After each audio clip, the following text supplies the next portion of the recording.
So you're on the fence between a minivan or being a hardcore rock crawler. Well, today we're going to cover rock sliders versus side steps and help you decide.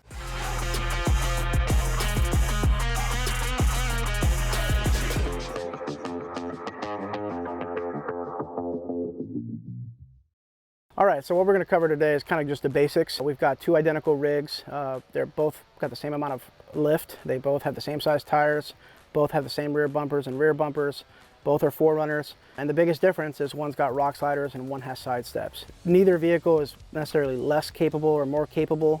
Just one can take more damage really than the other.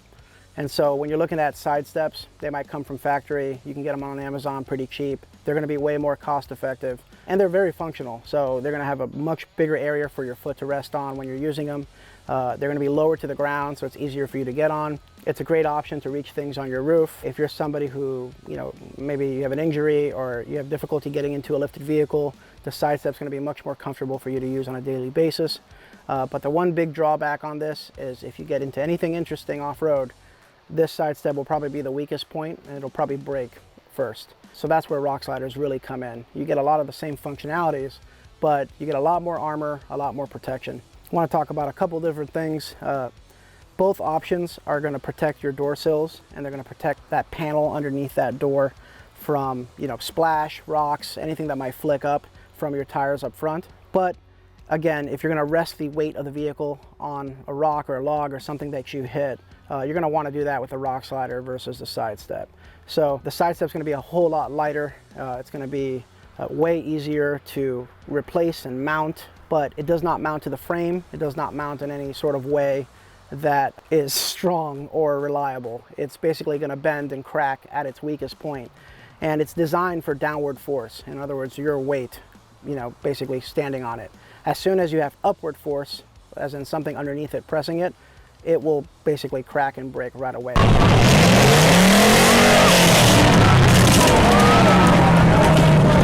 It doesn't matter what type you get. So the biggest difference here is the rock sliders mount to your frame, and some of them are weld-on. So you'll see a lot of brands that sell a weld-on version. That's good too. But the bolt-on version is what most people get because you can do it at home. One of the biggest things when you're off-roading is your ramp over angle. So you have approach angle on the front and you have your departure angle on the rear, and that'll tell you how much clearance you have. But what a lot of people forget is that ramp over angle underneath in between the the front tire and the rear tire. And so when you're going over anything, even just a hill, or when you're going over a log or anything, that clearance and that angle is how you know how much room you have to spare. And so when you hit something, and you inevitably will, that's where the rock slider really shines.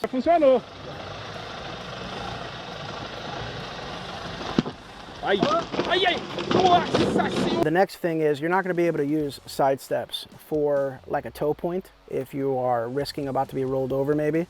You're not going to really want to wrap anything and truss these things. Whereas with a rock slider, you can get some tow straps on it and you can stop yourself from tipping more than you need to while you're doing a recovery. You can use it basically as a recovery point. And to tie into that, you can also jack up your entire vehicle just by using the rock slider.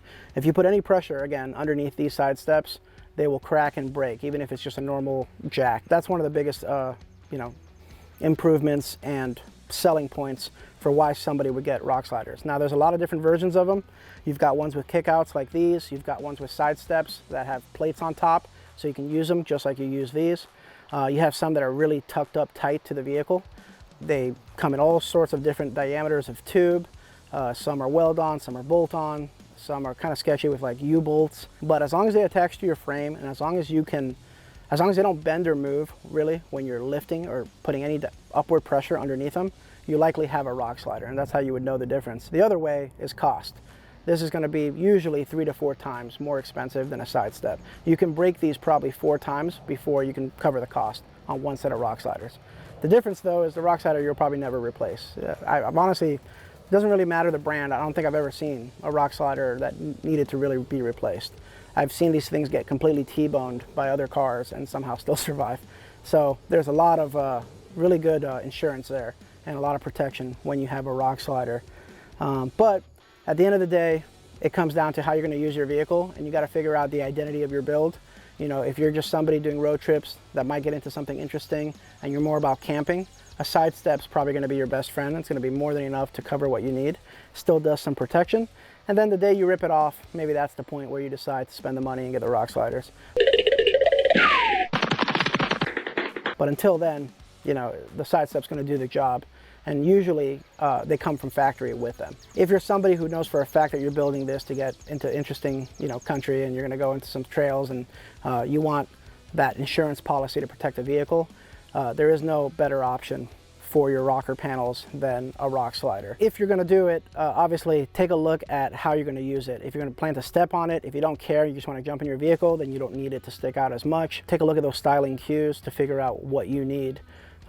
But at the end of the day, the rock slider is going to be the beefier, more expensive, but longer lasting option, especially if you're an off-roader, overlander, or just a general adventurer. The wilderness must be explored! Go, go!